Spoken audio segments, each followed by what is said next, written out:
This is just a sample of the audiobook.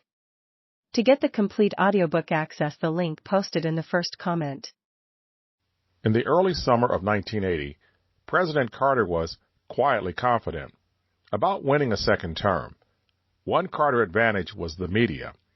As Press Secretary Jody Powell acknowledged, most reporters were liberal Democrats. For the Carter years, missing in media sessions was the level of bitterness and tension of the Richard Nixon and Gerald Ford era. Even those journalists who were unenthusiastic about Carter often failed to grasp basic economics in their reports on the economy, so consequently, Carter did not receive the criticism that conservative economists believed was necessary. Meetings with Wall Street leaders reassured Carter that his economic policies were on the right track. It also pleased Carter that Ronald Reagan became the Republican nominee. At the time, all my political team believed that he was the weakest candidate the Republicans could have chosen. Carter looked forward to the challenge of the 69-year-old former actor and his ridiculous theory of enormous tax cuts and other proposals that defied economic logic. The Nation wrote of Reagan's radicalism and of Republicans determined to commit political suicide in choosing him as their leader. James Reston of the New York Times was another who thought the choice of Reagan was a gift to Democrats.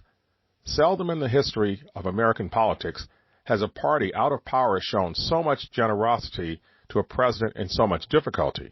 Carter's managerial penchant for rationality and problem-solving had not led to governing that was any better than his immediate predecessors.